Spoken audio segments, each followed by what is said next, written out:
The trick is, particularly for a lot of these things, I think the question to ask yourself is, like, is this a core feature for my business or not, right? Like, building an A/B testing platform is not delivering value to your users. It's not making your product better.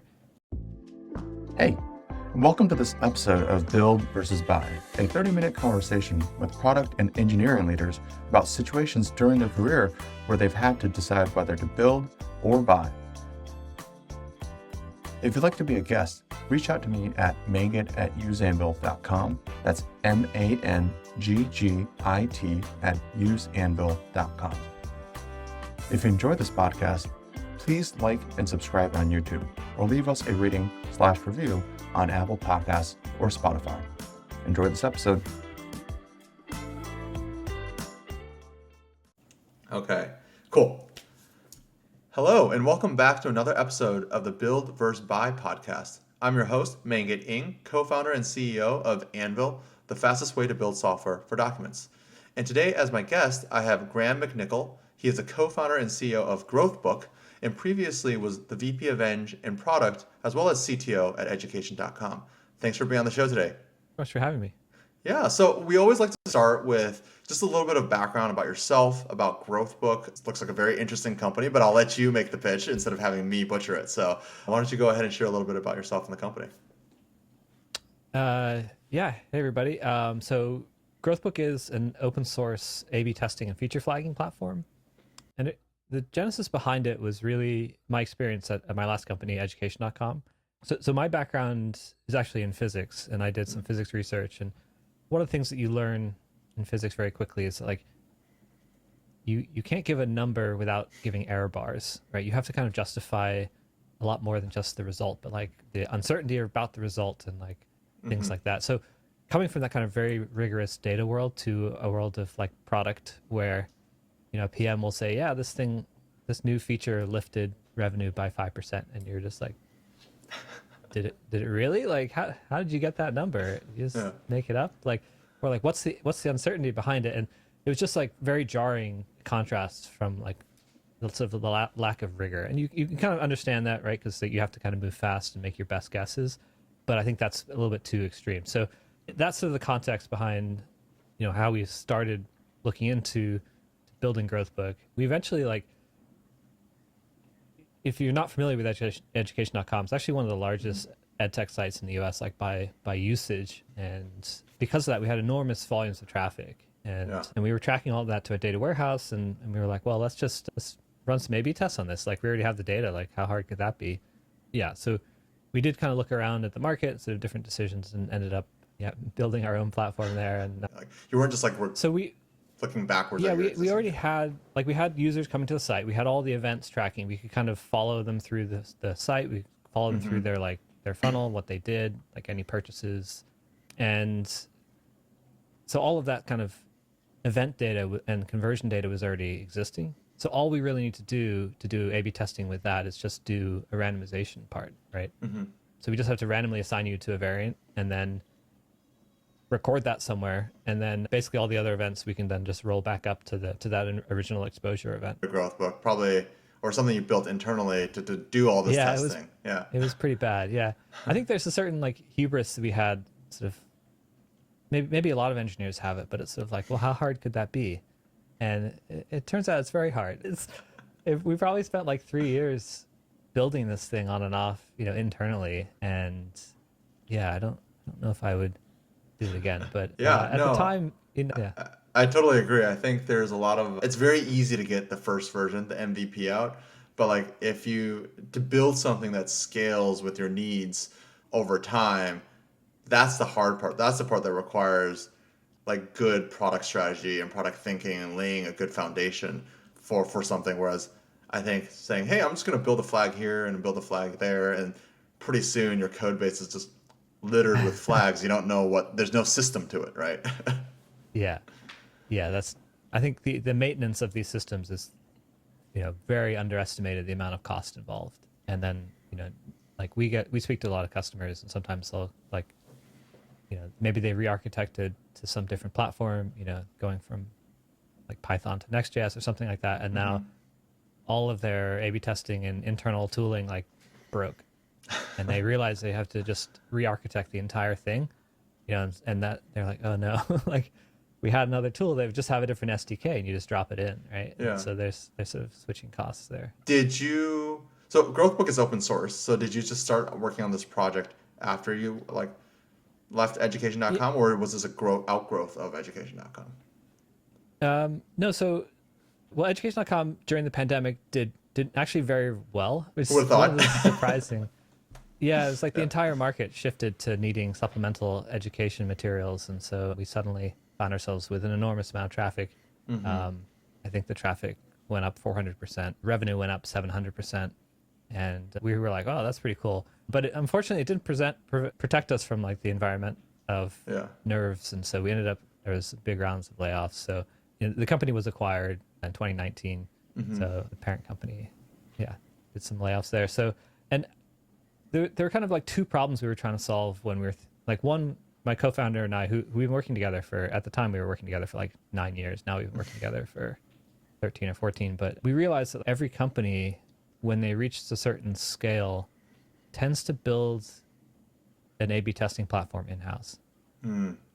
And we were like, why on earth does every company do that? And when you talk to them, which we did, we spoke to hundreds of them, what you find out is that they don't really want to, but they have either compliance reasons or they have custom data reasons why they want to build it, right? So they'll have some kind of internal calculation of LTV metrics or conversion events or some custom funnel stuff that they like to track as like their North Star, and it's like very hard to test against it with commercial solutions. And so they'll tend to build it. And so my co-founder and I were thinking like there must be a way to build an experimentation platform that does all the hard bits, but abstracts out the data side, the sort of the customized data piece that is unique for each business. And that's really what we kind of started with. The other part of the reason why we started GrowthBook and the reason for the name behind GrowthBook was not very creative, but it was, we had people coming and going on our teams, and whenever anyone would join, we would say, yeah, we run a lot of A/B tests here. And Yeah. they would look at the product and they say, hey, we should A/B test this feature. And we'd be like, yeah, we did that. And then they'd be like, okay, you should do this instead. And then be like, yeah, we did that one too.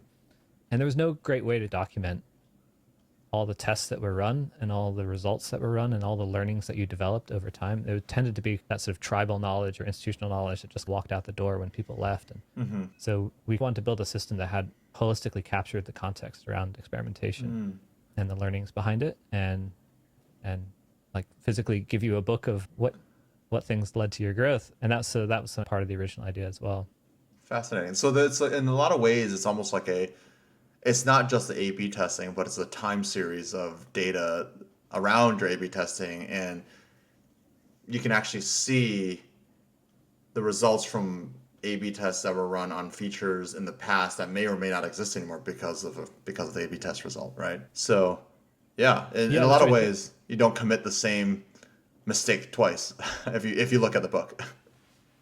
Yeah. So I think one thing in our space is that I think people misunderstand is that running an A/B test is actually quite easy to do. Running an A/B testing program is quite difficult to do.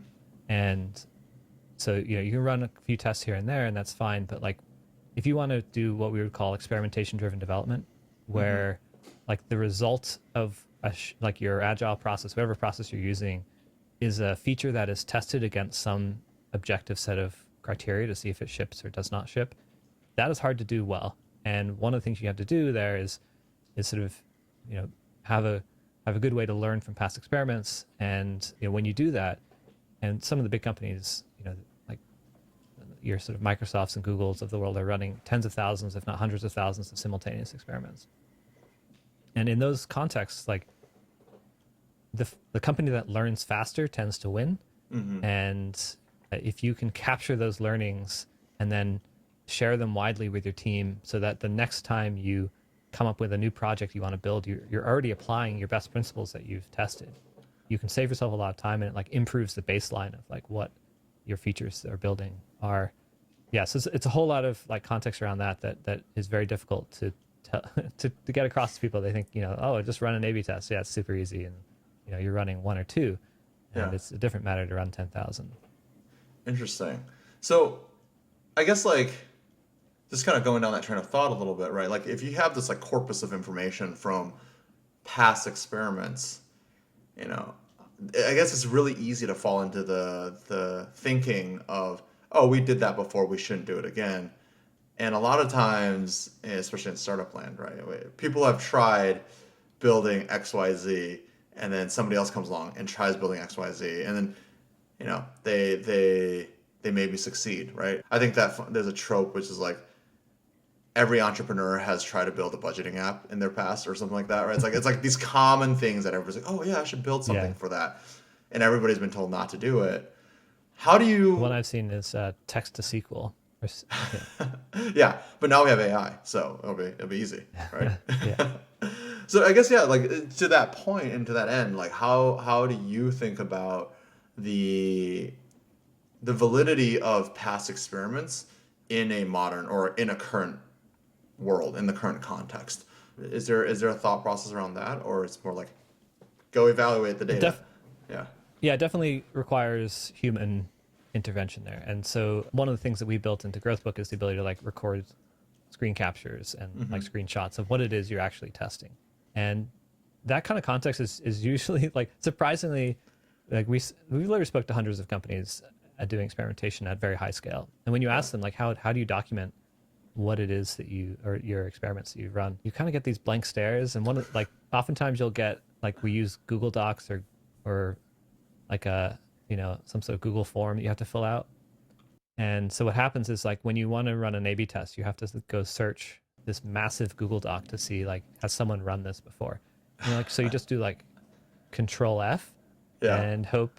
Yeah, and they're like, yes, that's what you do. But then you might get the result, right? But then you don't get what the product looked like at the time that you tested it. And it might be fundamentally different. Maybe you have some assumptions like your audience may have changed in the meantime. Like maybe AI has really changed how people think about some of these things, and you might want to go back and revisit them. And there's no hard and fast answer as to when you should do that, but it's important to have all the context to make that decision correctly when you run into it. Yeah, no, absolutely. I think, and I guess that's the human touch. If any PM out there wants to argue for their jobs are safe and not going to be taken over by AI, you can make this argument here. Yeah. People have asked for us to be kind of magical, but it's unfortunately there's very rarely like very clear cut answers with new products, right? You'll get some metrics up and some down, and like you have to kind of make decisions based on company priorities. And maybe one day we'll get there. I think we're still a little way from that. Yeah, no, absolutely. Another interesting thing about GrowthBook is that you guys are open source. So I guess, is there a reason you decided to go open source to start, or did it just happen naturally? Like what was the thinking behind that? Yeah, so my co-founder and I, I've originally got my degree in physics, but I've been in engineering for many, many years. And so my co-founder is also a software engineer, and we built like an MVP that was actually closed source first. And I remember we had a first sales call with a customer kind of showing our MVP, and we closed the deal like straight away. We're like, wow, 1 for 1, like that's kind of wild. Sales is easy. Yeah, sales is easy. This is going to be super easy. Like everyone should just start companies because like you just immediately get successful. And that didn't last, as you might imagine. Like the subsequent calls were like much, much harder. And like I think what we realized is like we're engineers. Like what on earth are we doing? Like, I mean, obviously we can sell our product very well. We're very proud of it, but like we're not going to be able to win against companies that have 400 salespeople. And we realized that we're engineers, and like what would we want for a product? And we were like, well, we should open source it. Like we definitely, like that's how we would find products. That's what products we like to use. So we kind of did it because that's kind of our DNA as engineers, is to kind of look for open source tools. There actually aren't, well, there were a couple, I think there were 2 around when we open sourced it. Now there are no other ones around in terms of experimentation, because it's just hard to do, and it's hard to build in like a generic way. And I think a lot of times you'll see companies like take their internal platform and they'll spin off an open source version of it, but it's like very specific for their needs, and it's much harder to make it generic. Yeah, so the open source has been great for us. We open sourced it, immediately got a lot of traffic. We posted on Hacker News, and it did absolutely nothing.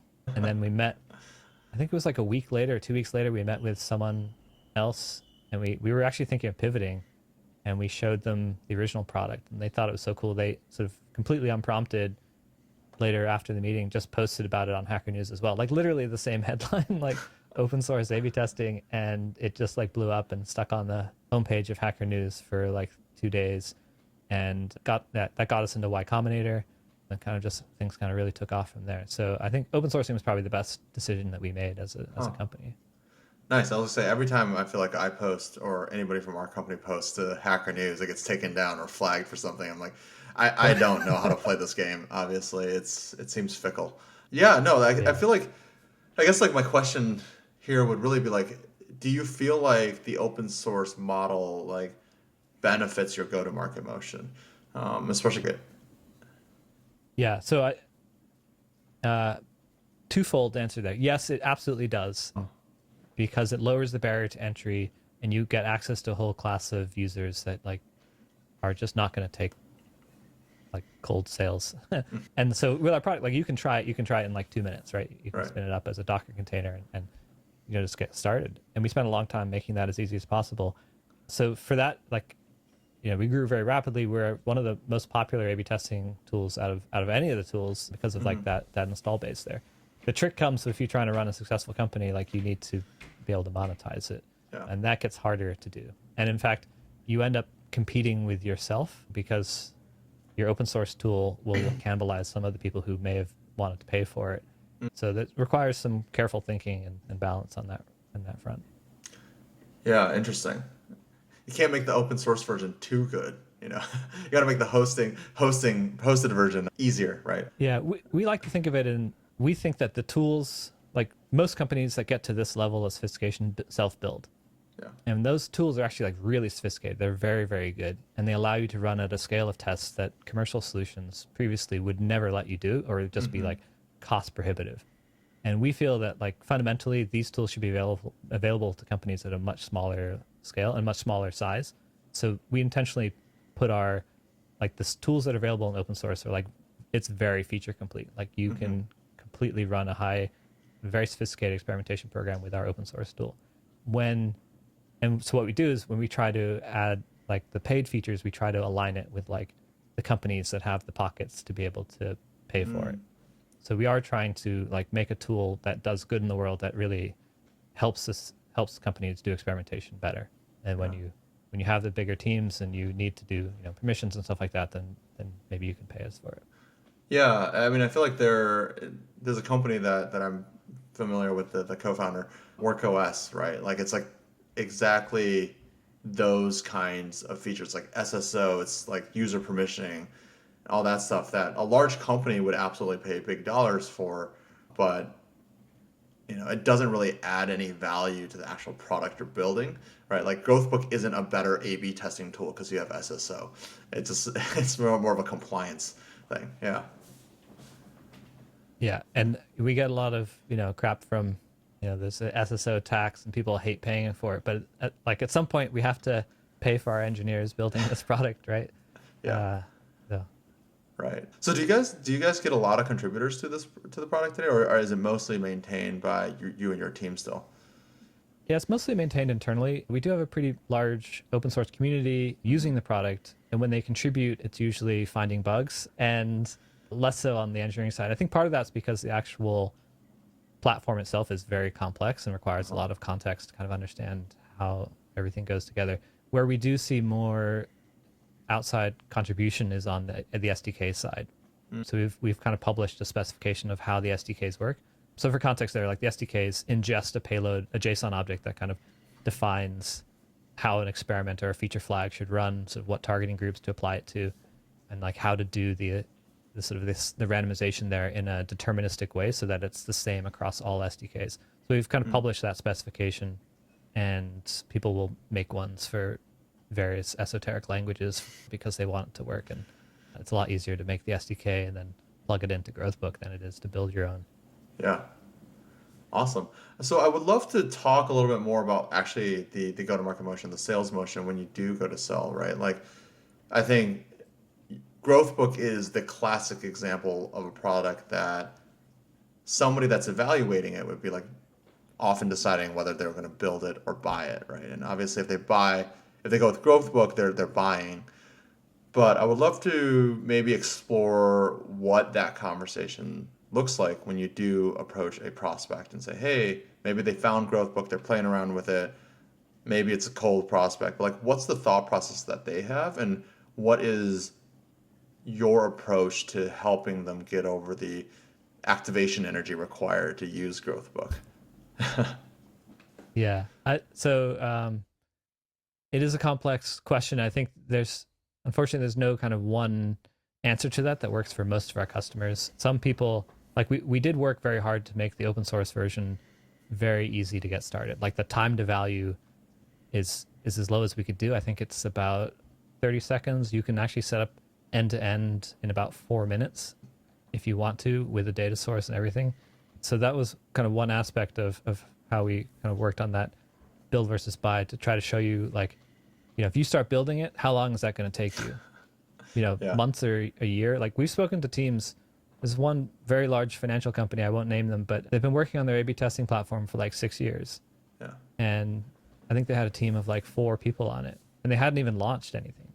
So if you can find the right stakeholder there, you can be like, well, you could be doing this tomorrow. And I think one of the sides of that discussion that we have is often overlooked is not just the maintenance of these systems, but the risk of these systems.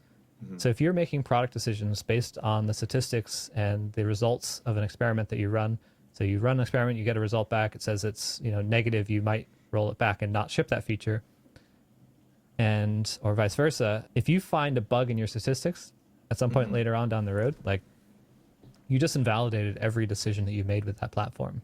Uh-huh. And that should scare people, right? Like, people don't often think about it that way, but particularly for our space, like, the risks are very high. Uh-huh. And so usually when we tell people about that, they kind of think about it a little bit more deeply. Now, we do get folks who just use our statistics engine, and you're welcome to do that. We do have folks who kind of, like, we have, basically, it's an open source way to build your own platform. You're welcome to do that. And then we do get, as in terms of like the go-to-market motion, we do have companies that have been using our open source tool for years that just kind of come in and say, okay, we don't want to host it, or we don't want to pay for it, or we'd like some other features now. Got it. Yeah, it's time for us to like pony up and buy the adult version of this. That's. I mean, I guess, like, who is your, like, I feel like this type of product affects multiple parts of an organization. There's obviously the engineering team that's building it. There's the product person who's probably running the experiments, or marketing, or, and then there's like the go-to-market team, the revenue side of the company that is collecting revenue because of the results of experiments that then push decisions, whether they're product decisions or pricing and packaging decisions or whatever it may be. How do you target, and how do you, like, what does the structure look like when you're like going into an organization? Like, can you quickly identify, like, this person's going to be a champion, this person's going to be the blocker, this person's going to be the one that actually has budget? Yeah. How do you identify that today? Our main initial focus when we go into organizations is the engineering channel. So like the CTOs and the engineering leadership. To a lesser extent, it's usually product managers and then data scientists, if I had to kind of rank them in order. In terms of buyers, generally it's product managers or CTOs that have access to budget, and the data science tends to not, unfortunately. And as you say, like, our product has to work with all 3 of those. Like, we have to keep all 3 of them happy. As being on the engineering side of it, for many years we would get given, particularly like marketing platforms that were just like awful. They would slow your site down. They just would be terrible. And like, we really wanted to make a product that like engineers would love to use. Like, the developer experience is absolutely front and foremost in terms of how we build the product. And so, we hear a lot of good thoughts about, like, oh, wow, that's actually really fast. Like, it's probably the fastest A/B testing platform out there, because we put a lot of care into how, we don't want to slow your site down by running an A/B test. That's sort of not a good result. I want to revisit a comment you had earlier in the conversation, which is, it's kind of a side comment, but you're like, when you were at education.com, you built your own A/B testing solution, and you said it was like, maybe it was a little bit of hubris, or engineers just have a little bit of hubris when they think about this. You don't say. Yeah. And I know that's common as a recovering engineer, I guess. I don't write as much code anymore. But there is like a little bit, oh yeah, I could spin something up in like 5 minutes or something like that, right?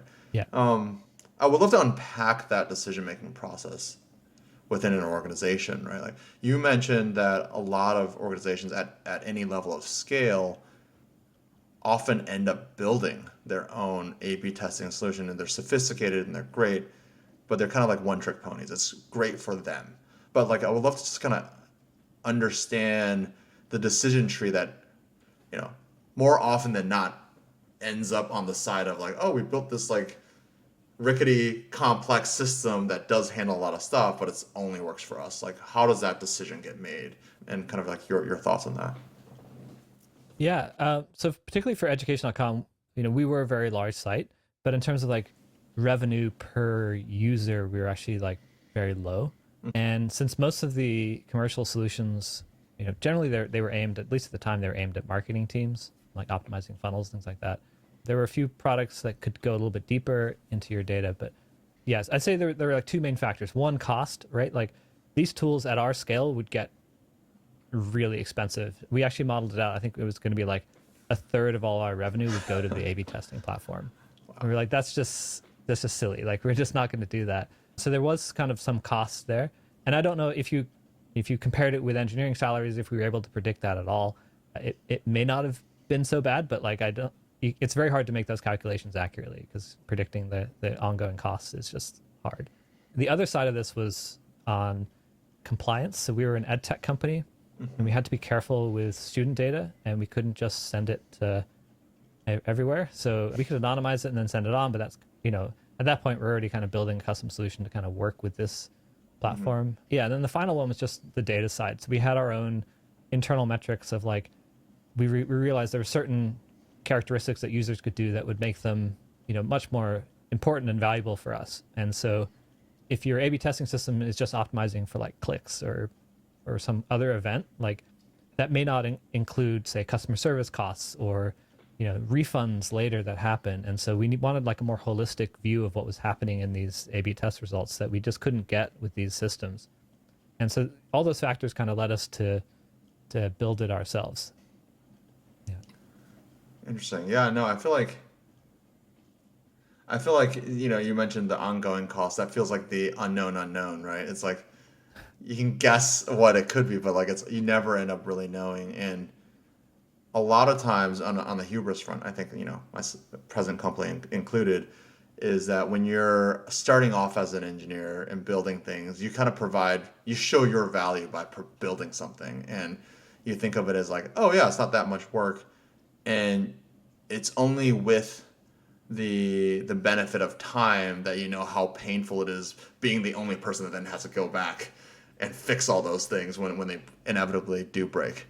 And a good engineer should want to move on to something else and not work on the same project over Yeah. forever. Yeah. Yeah. I mean, engineers, we love to build things, right? And like that's what we do. So, to a hammer, everything looks like a nail. So this looks like, a pretty big nail for us.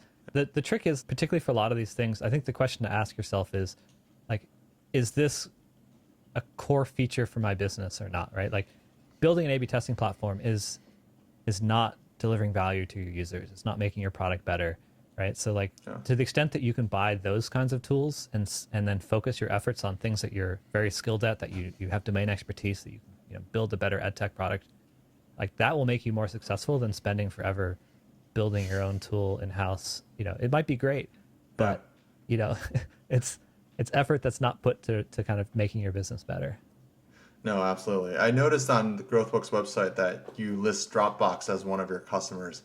And in my time at Dropbox, we did have our own A/B testing solution. It was called Gandalf, right? So it was like, Yeah. thou shall not pass, kind of like Gandalf was the idea behind the naming convention there. And it was very sophisticated. It was great. And I think one thing I've noticed amongst kind of like my cohort of ex Dropbox founders is a lot of us ended up leaving and just building something that we had internally as a public product that we then try to create a company around. And there was very much a mentality around build it yourself inside at Dropbox, which built a really strong engineering culture, but given that Dropbox is a $10 billion company, not a $100 billion company, maybe it was not necessarily the right things to be focused on all the time. But Yeah, yeah, they're doing pretty well.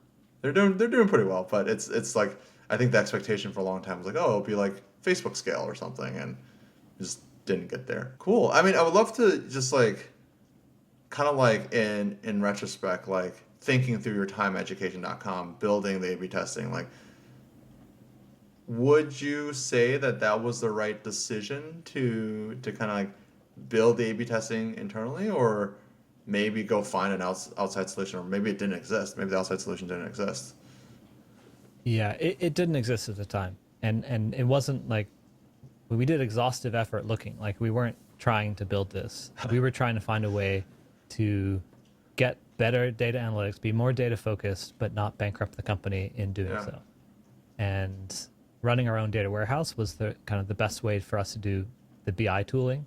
We looked at Heap and Amplitude and Mixpanel, all those, and at our scale, they just got like really expensive. So, chucking the data into a data warehouse was the cheaper way for us to do that. And once we had that data there, it didn't seem to make sense to pay for that essentially that same data to be stored somewhere else twice, and paying again for it. So I think for us, it was the right decision. If I was in the same position now, I absolutely would not build it. Because You would use a platform GrowthBook. like us, I would use GrowthBook, absolutely. Yeah, Yeah. I mean, I built it for the product I wish I had had, right? Right. And I'm very proud of what we built. I think it's like pretty awesome tool. Even the open source version is like extremely feature complete. Has a very nice UI, which is usually what you don't expect in open source tools. But yeah, at the time, it just didn't exist. There was nothing that could do what we wanted to do. Yeah, and I think you probably solved for a lot of the problems that you listed when you were making the education.com decision, which is like, you could always self-host it. And if you're self-hosting it, you avoid a lot of the compliance issues, it seems like. Yeah, that's right.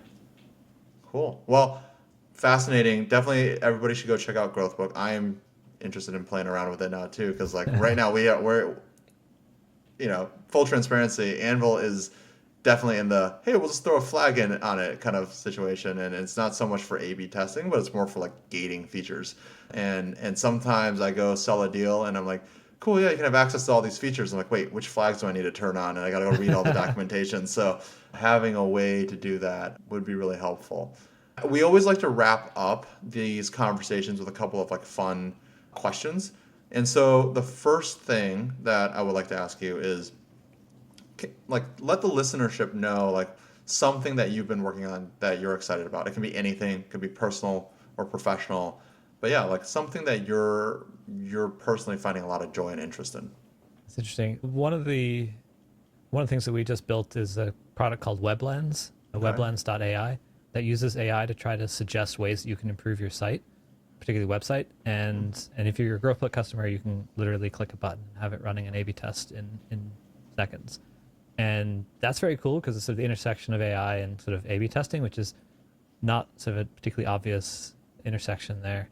I hope one day that it gets better. We're still kind of working on ours to improve the output there without removing humans altogether. But one of the things that can happen is people can get kind of stuck a little bit with like the ideas, like you've tried the same thing and you just keep beating it for a while. And sometimes it's good to get outside perspective on like what you might want to test. And turns out AI is actually pretty good at giving you that perspective. And even if it hallucinates, like the hallucination might be a good idea to test. So it kind of works for that system.